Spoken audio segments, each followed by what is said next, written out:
Hi friends అందరికీ ఈరోజు నా వీడియో ఏంటంటే ఈరోజు సండే స్పెషల్గా అయితే మేమైతే చేపలు తీసుకొచ్చినాం అనమాట. చేపల పులుసు అయితే నేను సూపర్గా చేస్తాను ఫ్రెండ్స్. ఒకసారి మీకు చూపిస్తాను, మీకు నచ్చితే చేసుకోండి. చాలా చిక్కగా టేస్ట్గా వస్తుందండి. చేపల పులుసు ఎప్పుడైనా గుజ్జుగా చిక్కగా ఉంటేనే సూపర్గా ఉంటుంది, నీళ్ళగా ఉండకూడదు. నేను చూపించే విధంగా చేసుకోండి, చాలా బాగుంటుంది. ముందుగా అయితే తాలింపు వడియాలు వేసాను, ఆ తర్వాత ఉల్లిపాయలు కొన్ని ఎక్కువ వేసిన, ఆ తర్వాత 2 పచ్చిమిరపకాయలు, అలాగే 5-6 రెబ్బలు ఎల్లిపాయలు చిదిమేసి వేసిన అనమాట. పప్పులో వేసుకుంటాం అట్లా. ఆ తర్వాత కల్లుప్పు అనమాట. కల్లుప్పు కూరలకు టేస్ట్ ఉంటుంది. దీన్ని ఉల్లిపాయలు వేసిన, ఆ తర్వాత పసుపు వేసిన అనమాట. దీన్ని కూడా మొత్తం మంచిగా కలుపుకొని మంచిగా మగ్గనియాలన్నమాట. కల్లుప్పు వేయడం వల్ల ఏ కూరకైనా టేస్ట్ వస్తుందండి. ఆ తర్వాత పెద్ద సైజు టమాటాలు 2 అనమాట. ఇవి కూడా మంచిగా దీంట్లోనే తాలింపులు వేసి మంచిగా మగ్గనియాలి. మంచిగా మగ్గితేనే టేస్ట్ ఉంటుందండి. మధ్యలో కొంచెం కొత్తిమీర వేసి మగ్గిన తర్వాత ఇంకా మనం మంచిగా చింతపండుకి చేపలకి తగ్గట్టు మనం కారం అయితే వేసుకోవాలండి. నేనైతే చిన్న స్పూన్లు అయితే నాకైతే 7 స్పూన్ల కారం అయితే పట్టింది. చింతపండు పులుసు ఎక్కువగా ఉంది కాబట్టి నాకు చేపలు కొన్ని ఎక్కువ కాబట్టి ఇంకా వాటర్ అయితే మంచిగా పులుపు కారం అన్నీ చూసేసుకొని పోసుకోండి. ఒకవేళ తక్కువైతే మళ్ళీ కొంచెం కారం కూడా వేసుకోవచ్చు అనమాట.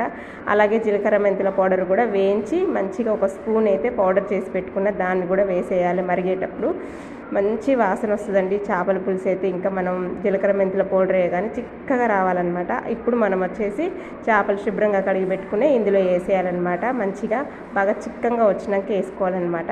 ఇంక ఈ చేపలను వేసి మంచిగా దీన్ని వచ్చేసి మధ్యలో మంచిగా గ్యాబులో ఉన్న దగ్గర మొత్తం చేపలు అనేవి వేసుకోవాలన్నమాట. చేపల పులుసు వచ్చేసి టేస్ట్గా ఉంటుందండి మనకు చిక్కగా ఉంటేనే. ఇంకా చేపలు అయితే వీటి పేరైతే నాకు తెలియదన్నమాట. ఇంకా మంచిగా దీన్ని వచ్చేసి మనం గంటెతో కలపకుండా గుడ్డతో పట్టుకొని మంచిగా గిన్నెని చుట్టూ ఊపుకోవాలన్నమాట. ఇప్పుడు తర్వాత ఇప్పుడైతే మనకు చేపల పులుసు చూసిరా బాగా మంచిగా దగ్గరికి వచ్చిందనమాట. ఒక మంచిగా చేపలు వచ్చేసి ఉడికే వరకు మంచిగా మనం ఒక 6-7 నిమిషాల పాటు మంట తగ్గించి పెట్టినామంటే చేపలు అయితే మంచిగా ఉడికిపోతాయి అన్నమాట.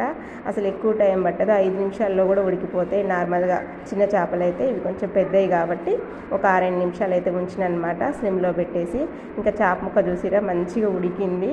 ఇంకా మంచిగా దీన్ని వచ్చేసి కొత్తిమీర అయితే వేసేసిన చిక్కగా వచ్చిందండి చేపల పులుసు. చాలా సూపర్ వాసన వస్తుంది. ఇందులో ఎటువంటి మసాలాలు అవసరం లేదు, చాలా టేస్ట్గా ఉంటుంది పులుసు అనేది.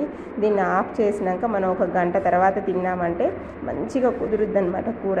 వాళ్ళకి మంచిగా పులుసు మంచిగా పట్టి రైస్లో సూపర్గా ఉంటుంది అనమాట. వెంటనే ఆఫ్ చేయగానే తినకుండా మనం కనీసం ఒక గంట తర్వాత తిన్నామంటే బాగుంటుంది అనమాట. మీకు నా వీడియో నచ్చితే లైక్ అండ్ సబ్స్క్రైబ్ ఫ్రెండ్స్.